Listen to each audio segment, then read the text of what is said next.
Hello and welcome back into the Thoughts from the Bench podcast. This is episode 22. I'm here with Austin Guthrie. I am Luke Jett. Austin, how you doing? I'm doing great. Sox got a big win today. Not Yeah, that it means anything in the standings. yeah, they probably should just lose. Like they're just wasting draft picks now. Basically. But, always great to at least see them competing, I guess. Not that it not that it matters at this point in the season with Detroit essentially already clinching the Central at this point.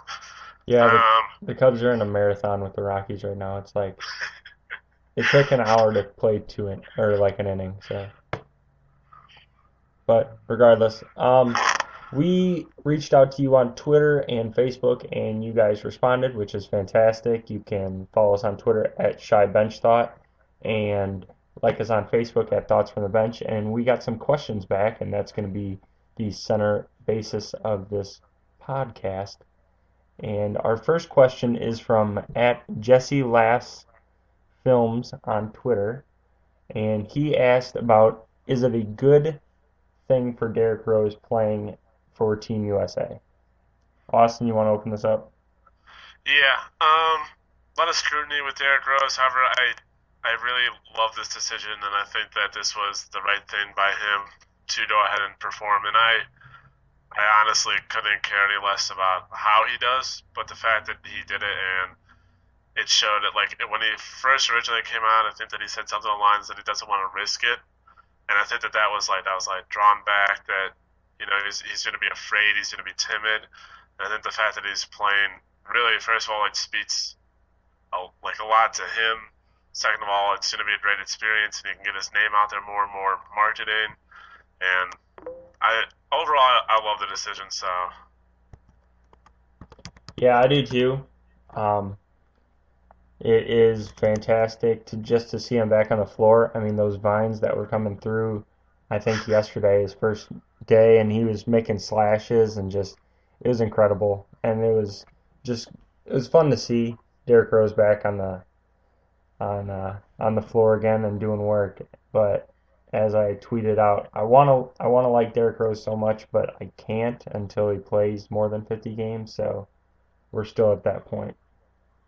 But yeah, I completely agree. I think it's great that he's playing for Team USA because I don't think he would have went out for Team USA if he wasn't guaranteed a spot. So I think, and especially with Coach K saying him, KD, and James Harden are like the corner pieces of their team going forward, which is it's great to see that somebody thinks highly enough of Derrick Rose to say that about him.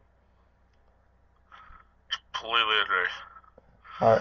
All right. Our next question is from our good friend at the KBuck23. He said, "Will RG3 have a good season, or will the Neeb still bother him?" And I'll let you start out, unless you want me to start. I mean, I think that this might be something that me and Luke somewhat disagree on, in that I don't think RG3 has a great year. It couldn't possibly be worse than last year, so to say that he has a better year would be almost an automatic. But I think that with a new coach, I don't see him being as good as he was his rookie year, and I think that the Redskins will either finish second or third in the division. However, that's not a lockup with the division that they're playing in. So, I think RG3 is going to have a bounce back year this year, especially under Jay Gruden, the new coach who is the offensive coordinator for the Bengals, and he really turned Andy Dalton into a serviceable, probably 10 to 15 best quarterback in the NFL. I mean, AJ Green didn't like help this cause a lot, but I like Jay Gruden's scheme, and I think he'll give a lot of kind of draw plays to RG3 and help out Alfred Morris with the running game. And I think RG3 is going to bounce back. His completion percentage dropped like 5%. I mean, he threw for more yards, just three more yards, but his interceptions went up by seven, touchdowns went down by four. He just had a rough year. I think getting back from his ACL tear, and I think that he was kind of scared to run on it for a while. I think, but going back, I think with another year under him and a new coach, I think he'll have a good year. Yeah. Just I don't know. I have skepticism. I don't like the fact that the Redskins keep talking about like whose fault it was for last year. Seems like they're kind of dwelling on it, and it's just I'm ready for the new year, I guess, and I guess it's just what reporters have to talk about is what happened with the mistake in letting him play or start last year in the first game, despite having just about no practice. So, Yep. we'll only time will tell. All right, so we're gonna go with our next question at Haywolf11. Asked about Ab Abderas? I don't know. Some guy who's gonna Jared Aberderis, yeah, some guy who's gonna be on the Packers practice squad next year. someone that comes from the University of Wisconsin and got signed on to the Packers.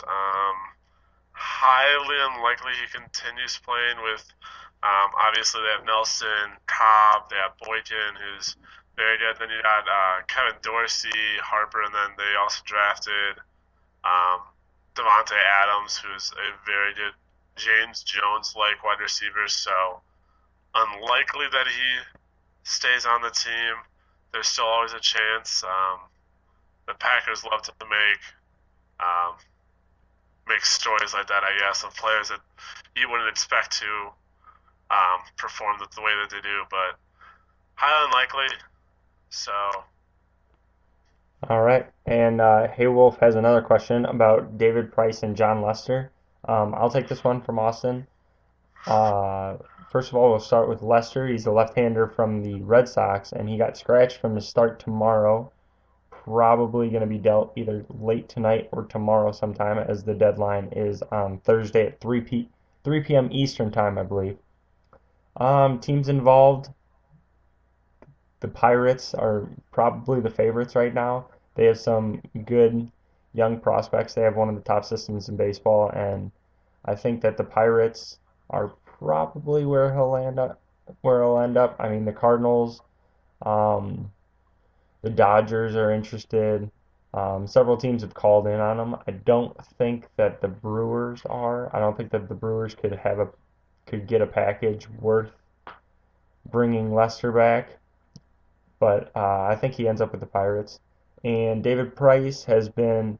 It's kind of interesting with Price because probably 2 weeks ago, I think the Rays were like 10 or 11 games out of the wild card chase. And since then, they won 11 of 12 and just caught fire. And it's going to be interesting to see if they blow it up or keep trying to stay on this magical run. I honestly don't think they trade Price. I know the Cardinals are in on him. The Cardinals got a great farm system with Oscar Taveras leading the pack. He's been up in the big leagues a little bit, but I don't think that Price gets moved. But if he does get moved, it's probably going to be to the Cardinals or the Dodgers. Just the Dodgers got some good young players with an outfielder called Jock Peterson. He's in AAA right now and just blocked by a logjam of outfielders. So, I final predictions. I don't think Price gets traded, and I think Lester goes to the Pirates. fair enough. I don't have quite the baseball knowledge of the farm systems as Luke does, so I'm going to stick with that answer. Uh, all right. And our last question comes from our good buddy Jack Attack underscore 3632, and he asked about Jordan Lynch's role on the Bears.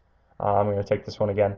Don't think that Jordan Lynch will make it as a quarterback. Obviously, didn't think that coming undrafted out of NIU. Probably he's a hell of an athlete, but he's not going to make it as a quarterback.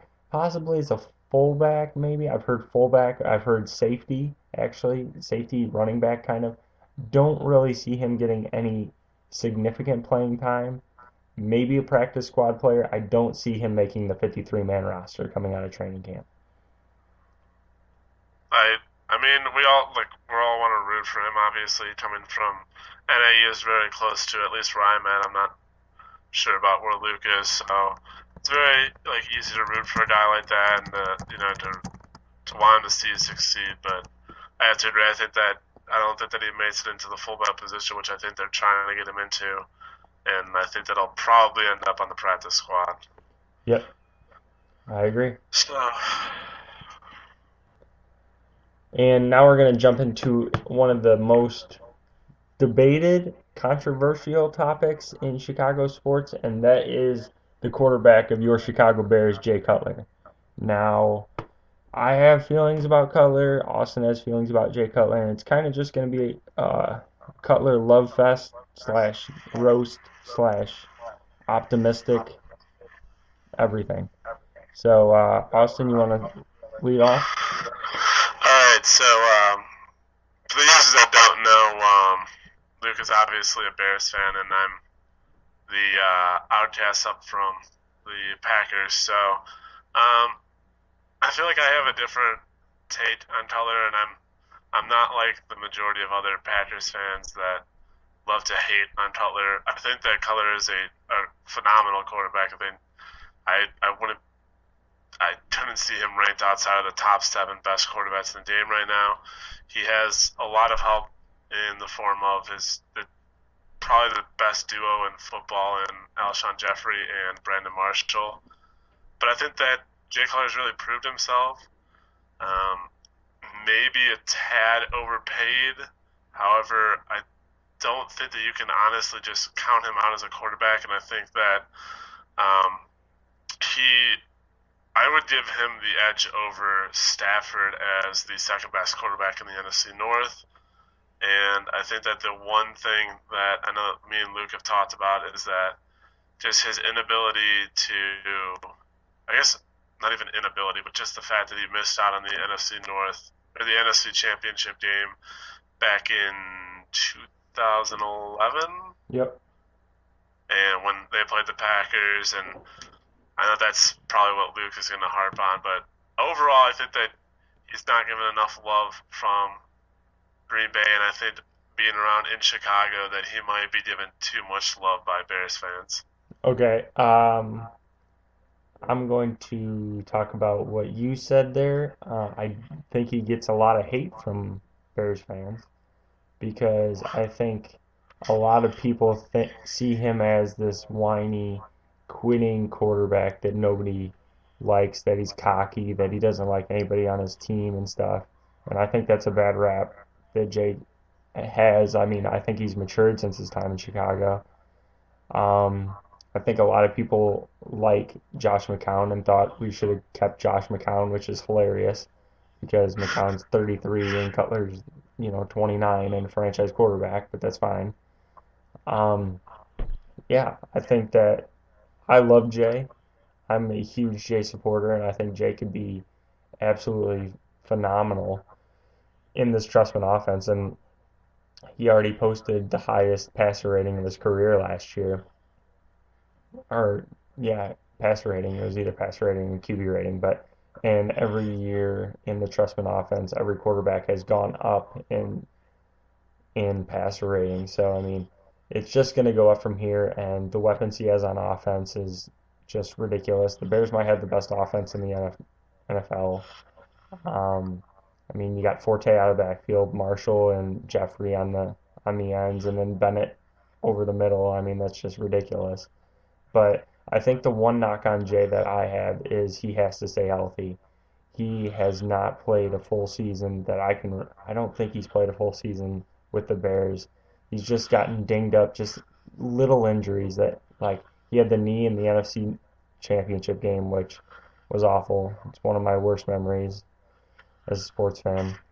Uh, he had the groin last year. He had broke his thumb trying to tackle on an interception. I mean, I think if Jay can stay healthy throughout this whole year, I think or geez, the Bears' chances to win the division increase dramatically.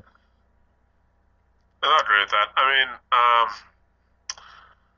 I feel like maybe I have a more, I guess, optimistic lookout in that I don't like. I feel like sometimes living in Chicago, the fans tend to get too hyped into. I don't know, not probably not too hyped. That's the wrong word. They're too quick to judge him. Is what I want to say. Like He Yeah, throws an interception, and it's tipped by five different Bears wide receivers, and it's Jay Cutler's fault. That yeah, that same that is thing. Oh, sorry to cut you off, but that no, no, same you can go. that same thing happened in the game he came back in last year. He played against Cleveland and he threw two picks in the first quarter, I think, after being out 5.5 weeks. And I think one of them was tipped, and they just ripped him to shreds. And then he came back and threw four touchdowns at the end and won us that game in Cleveland, and then had probably the best game of his career against Green Bay in Week 17. He just tore that. I mean, there's not much of a defense, but he tore it to shreds, and it was great.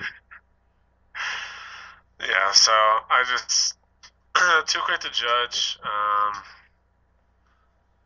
It's gonna be scary. As a Packers fan, I'm definitely more nervous about the Bears than I am the Lions.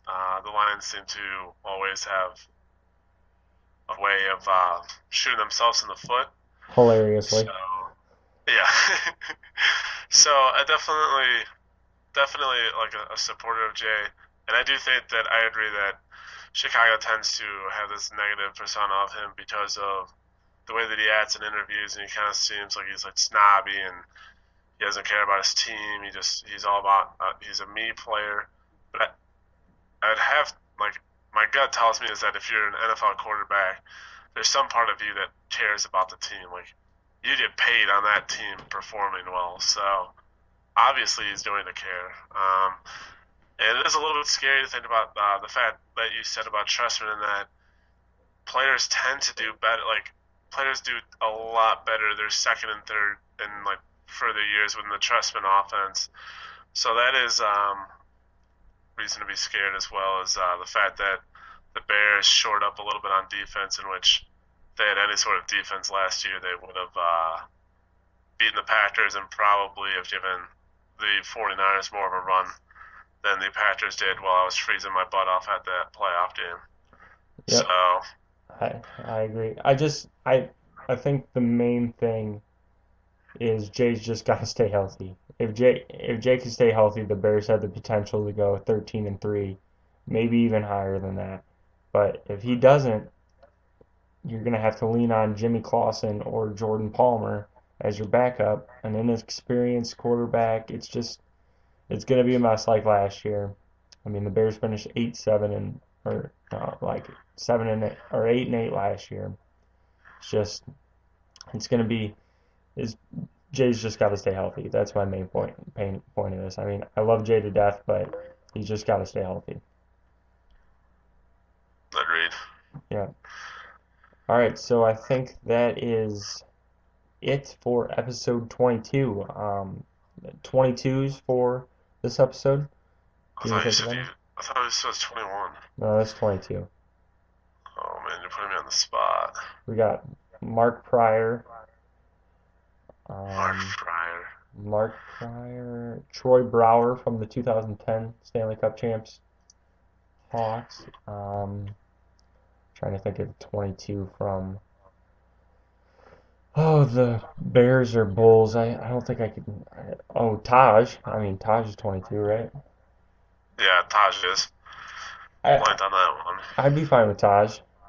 We can throw it out there to Taj. All right, I feel like that's respectable. that sounds good.